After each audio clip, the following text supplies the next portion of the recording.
welcome back to my channel. So I hope I'm clearly audible and visible to you all people.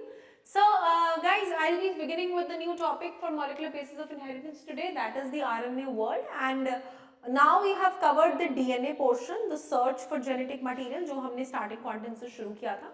अभी हम RNA world discuss करेंगे इस video में, and next video onwards we will be starting with the first process, that is the DNA replication. ठीक है जी. तो पहली discussion जो हमने करी उससे हमें ये पता लगा that an immediate question becomes very evident कि पहला जेनेटिक मटेरियल कौन सा था.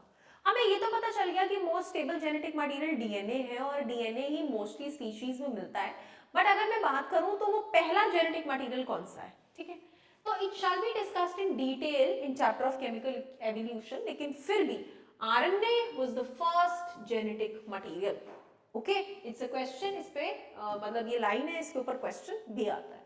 There is now enough evidence to suggest कि एसेंशियल लाइफ प्रोसेसेस जैसे कि मेटाबॉलिज्म, किसी चीज का टूटना, किसी चीज का बनना, ट्रांसलेशन, एमआरएनए का प्रोटीन्स में कन्वर्ट होना और स्प्लाइसिंग, जो अभी हम लेटर पढ़ेंगे ट्रांसक्रिप्शन के दौरान, ये तीनों प्रोसेसेस काफी एसेंशियल लाइफ प्रोसेसेस है, काफी जरूरी के लाइफ के प्रोसेस है जो आरएनए के अराउंड ही इवॉल्व हुए. मतलब आरएनए से ही इन प्रोसेसेस की एग्जिस्टेंस है, वरना ये प्रोसेसेस ना होते. ठीक है.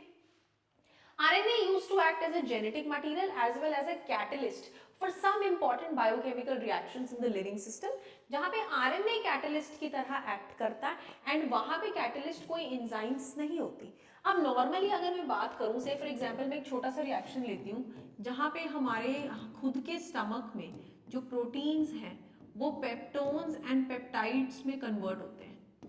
ठीक है, 10th क्लास से अगर आपको ये टॉपिक याद हो तो हमारे स्टमक के अंदर एक जूस सिक्रीट होता है ग्लैंड से, जिन ग्लैंड्स का नाम है गैस्ट्रिक ग्लैंड्स, और वो जूस सिक्रीट करते हैं गैस्ट्रिक जूस. तो गैस्ट्रिक जूस के अंदर एक एंजाइम होती है जिसे पेप्सिन कहा जाता है. ये पेप्सिन क्या एक्ट करती है? ये पेप्सिन एक्ट करती है एज अ कैटलिस्ट. एक कैटलिस्ट किस चीज में? इस रिएक्शन में जहां प्रोटीन्स को किस में कन्वर्ट करना होता है? पेप्टोन्स एंड पेप्टाइड्स में.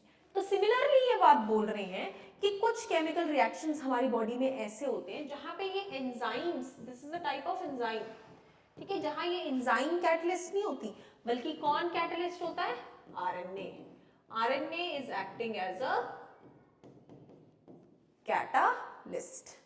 ठीक है, but RNA being a catalyst was reactive and hence unstable.